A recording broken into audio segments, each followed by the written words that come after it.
Tag mit dem Urmel. Ich werde am Anfang immer wieder mal so das abfragen, was er schon gelernt hat. Das ist am Anfang immer ein bisschen holprig. Und ich werde auch nicht zu viel Zeit mit vergeuden. Ich werde es nur immer wieder üben. Irgendwann wird es dann besser.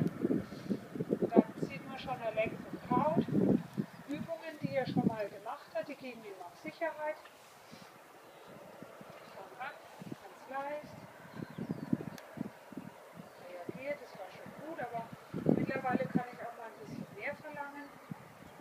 Ich höre aber immer nach jedem Schritt mal kurz auf. Und irgendwann werde ich auch mal größer, weil er braucht schon auch mal eine Überzeugung, dass er auch mal ein bisschen mehr von sich gibt. Das ist ja eher so der Energiesparer.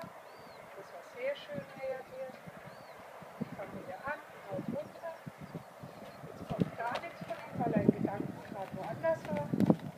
Dann mache ich bei mir was groß. Ich gehe nicht gegen ihn, sondern ich werde nur bei mir groß. Dieses Seil schleudern. Was willst du damit bewirken? Also das ist eine ganz klare Message, die darüber geht.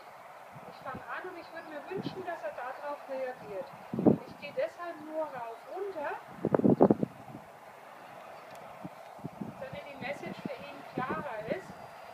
Denn ich habe dann später, wenn ich versuche, seine Gedanken zu schicken, dann schicke ich dann die Hand hier rüber und dann möchte ich, dass er dahin schaut.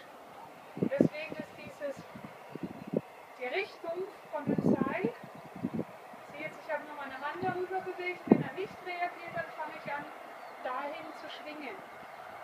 Und dann geht der Kopf dahin und da schicke ich seine Gedanken hin. Und deswegen ist es mir ganz wichtig, dass ich eine ganz klare Richtung habe. Rauf, runter bedeutet rückwärts. Der Zug nach vorne bedeutet vorwärts. Und wenn ich die Hand hier rüber tue, dann möchte ich gerne, dass er dahin schaut. Ich möchte seine Gedanken lenken können. Und da, wo er hinschaut, da sind auch seine Gedanken. Würdest du jetzt das auch machen, wenn er schneller vom Tempo wäre? Dass er dich überholt oder dass er...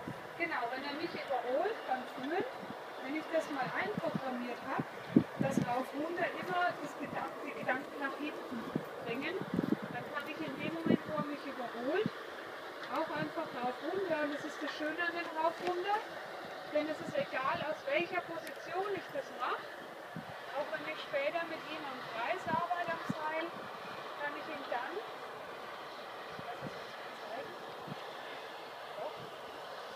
ich schicke ihn also jetzt nach darüber. Und wenn er mir jetzt zu schnell